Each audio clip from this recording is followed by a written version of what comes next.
നമ്മുടെ അപ്പൂസിൻ്റെ first birthday ആണ്. അതിൻ്റെ ചില കൊച്ചാഘോഷങ്ങൾ കണ്ടിട്ട് നമുക്ക് കുക്കിങ്ങിലേക്ക് പോകാം.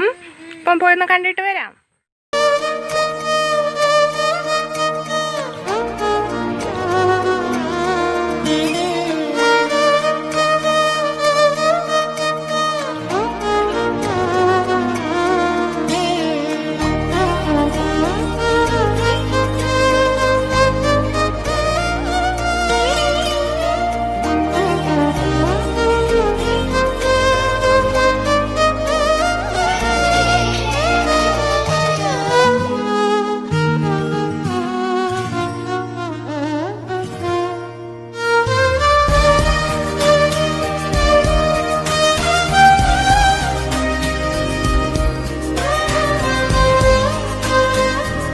അപ്പോൾ എല്ലാവരും അപ്പൂസിൻ്റെ ബർത്ത്ഡേയുടെ ആഘോഷങ്ങളൊക്കെ കണ്ടല്ലോ.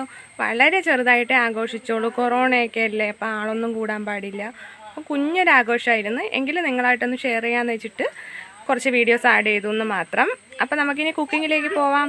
ഇന്ന് നമ്മൾ ഉണ്ടാക്കാൻ പോണത് വെണ്ടയ്ക്ക വെച്ചിട്ടുള്ളൊരു സിമ്പിൾ കറിയാണ്. കാപ്പിക്കും ചോറിനും ഒക്കെ കഴിക്കാൻ പറ്റുന്ന ഭയങ്കര സിമ്പിളും എന്നാൽ ഭയങ്കര ടേസ്റ്റി ആയിട്ടുള്ള കറിയാണ്. ഉണ്ടാക്കാൻ വളരെ എളുപ്പമാണ്, ഒരു പാടുമില്ല. പക്ഷേ കാപ്പിക്കും ചോറിനും നമുക്ക് ഒരുപോലെ ഇത് ഉപയോഗിക്കാം. അപ്പോൾ എങ്ങനെ ഉണ്ടാക്കുന്നതെന്ന് പോയി നോക്കിയിട്ടൊന്ന് വരാം വേഗം. നമുക്കിതിന് ആവശ്യമായ സാധനങ്ങൾ നോക്കാം. ഒരു 8ഓളം വെണ്ടയ്ക്ക നീളത്തിലരിഞ്ഞത്, ഒരു തക്കാളി വട്ടത്തിലരിഞ്ഞത്, ഒരു 6ഓളം പച്ചമുളക് ചെറുതായിട്ട് അരിഞ്ഞതാണിത്. ഇത് എരിവിനനുസരിച്ച് കൂട്ടുകയും കുറയ്ക്കുകയും ചെയ്യാം. ഒരു ചെറിയ കഷ്ണം ഇഞ്ചി നീളത്തിൽ ചെറുതായിട്ട് അരിഞ്ഞത്, മുളക് പൊടി, മല്ലിപ്പൊടി, മഞ്ഞൾപ്പൊടി. നമ്മൾ വേവിക്കാൻ വെക്കുന്ന പാത്രം എടുത്തതിന് ശേഷം അതിലേക്ക് ഈ അരിഞ്ഞു വെച്ചിരിക്കുന്ന എല്ലാ സാധനങ്ങളും കൂടെ ചേർത്തിട്ട് കുറച്ച് ഉപ്പ് ഇട്ടിട്ട്, ഉപ്പ് വേണമെങ്കിൽ പിന്നെ ചേർക്കാം, ഒരു 1/2 സ്പൂൺ മുളക് പൊടി, 1/2 സ്പൂൺ മല്ലിപ്പൊടി, ഒരു 1/4 സ്പൂൺ മഞ്ഞൾപ്പൊടി ഇട്ടിട്ട് നന്നായിട്ടൊന്ന് ഇളക്കി കൊടുക്കണം. കൈ വെച്ചിട്ട് തന്നെ ഇളക്കണം, അല്ലെങ്കിൽ ഇത് പിടിക്കത്തില്ല. ഇത് നന്നായിട്ടൊന്ന് ഇളക്കി കൊടുക്കണം. കുറച്ച് കറിവേപ്പിലയും കൂടെ ഇട്ട് നന്നായിട്ട് ഇളക്കണം. ഇളക്കിയിട്ട് 10 മിനിറ്റ് റെസ്റ്റ് ചെയ്യാൻ വയ്ക്കണം.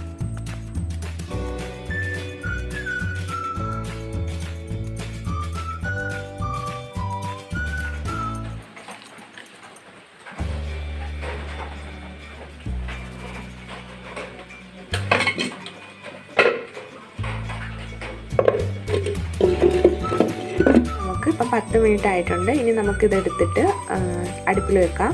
കുറച്ച് വെള്ളം കൂടി ഒഴിച്ച ശേഷം അടുപ്പിലൊന്ന് വേവാൻ വെക്കണം. ഇതൊന്ന് വെന്ത് കിട്ടണം. അധികം വേവാനുള്ള സാധനങ്ങളൊന്നുമില്ല. വെണ്ടയ്ക്കൊക്കെ പെട്ടെന്ന് വെന്ത് കിട്ടുന്നതാണ്. അപ്പം കുറച്ച് നേരം ഒരു 10-15 മിനിറ്റോളം അടുപ്പിൽ വെച്ച് വേവിക്കാം.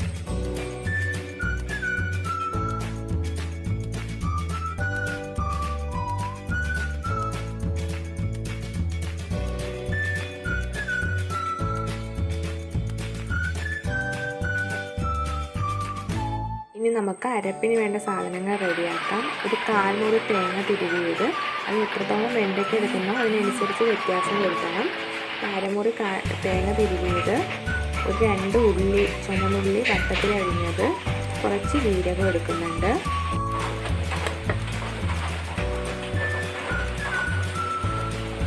ഇതിലേക്ക് കുറച്ച് വെള്ളം കൂടി ഒഴിച്ചിട്ട് നമുക്കൊന്ന് നന്നായിട്ട് പേസ്റ്റ് ആക്കിയിട്ട് അടിച്ചെടുക്കണം. മിക്സിയിൽ നല്ല പേസ്റ്റ് ആവണം.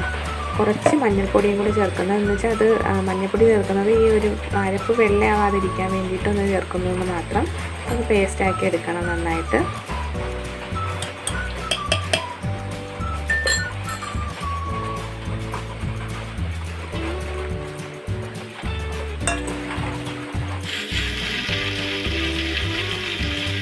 നല്ല അരപ്പ് ഇങ്ങനെ പേസ്റ്റ് രൂപത്തിൽ കിട്ടും. ഇങ്ങനെ കിട്ടണം. നേരത്തെ വെച്ചിരുന്ന കാര്യങ്ങൾ വെന്തോന്ന് നോക്കാം. നന്നായിട്ട് തിളച്ച് വരുന്നുണ്ട്, നന്നായിട്ട് വെന്ത് വറ്റിയിട്ടുണ്ട്.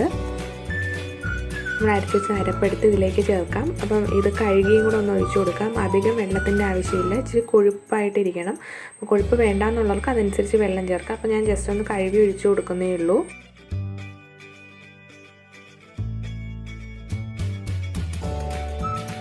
അപ്പം നമ്മൾ 10 മിനിറ്റോളം അടുപ്പത്ത് വെച്ചിട്ടുണ്ട്. ഇപ്പം നന്നായിട്ട് വെന്ത് കിട്ടി.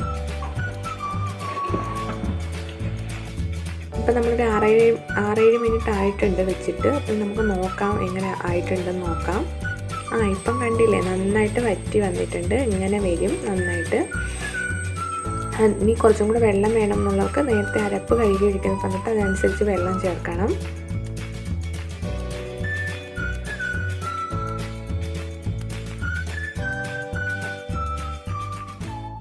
ഇനി നമുക്കിത് കടുക് പൊട്ടിച്ചിടണം. അപ്പോൾ അതിന് വേണ്ട സാധനങ്ങൾ നോക്കാം. 3 ചുമന്നുള്ളി വട്ടത്തിൽ അരിഞ്ഞത്, 5ഓളം വറ്റൽമുളക്, കുറച്ച് കറിവേപ്പില. ഇനി നമുക്ക് വേറൊരു പാത്രത്തിലോട്ട് കടുക് പൊട്ടിക്കാൻ വെക്കാം. പാത്രം നന്നായിട്ട് ചൂടായതിന് ശേഷം അതിലേക്ക് വെളിച്ചെണ്ണ ഒഴിക്കണം. വെളിച്ചെണ്ണ നന്നായിട്ട് ചൂടായിട്ട് വരണം. കുറച്ച് നേരം നന്നായിട്ട് ചൂടായിട്ട് വന്നതിന് ശേഷം കടുകിട്ടാലേ പൊട്ടുകയുള്ളൂ. അപ്പം നന്നായിട്ട് ചൂടായിട്ട് വരട്ടെ. അപ്പം നന്നായിട്ട് തിളച്ച് വന്നിട്ടുണ്ട്. അതിലേക്ക് നമുക്ക് കുറച്ച് കടുക് ഇട്ട് കൊടുക്കാം. കടുകൊന്ന് പൊട്ടിയ ശേഷം കുറച്ച് ഉലുവ ഇടണം. ഒന്ന് പൊട്ടി വരട്ടെ. നമുക്ക് കുറച്ച് ഉലുവ കൂടി ഇട്ട് കൊടുക്കാം.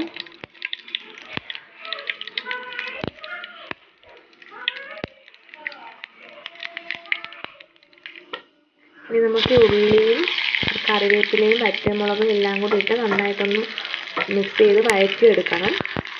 കുറച്ച് നേരം നന്നായിട്ട് ഇളക്കി കൊടുക്കണം. തീ കുറച്ച് വെക്കണം, അല്ലെങ്കിൽ മുളകൊക്കെ കരിഞ്ഞു പോകാൻ സാധ്യതയുണ്ട്. അപ്പോൾ തീ കുറച്ച് വെക്കണം.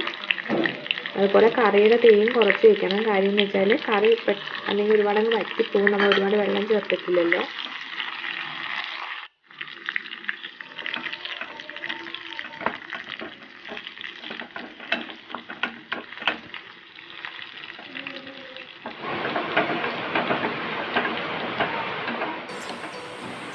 അപ്പം കടുക് പൊട്ടിക്കാൻ വെച്ചതൊക്കെ റെഡിയായിട്ട് വന്നിട്ടുണ്ട്. ഇനി നമുക്ക് ഇതെടുത്ത് കറിയിലേക്ക് ഒഴിച്ചിട്ട് ഒന്ന് ഇളക്കി കൊടുക്കാം. കറി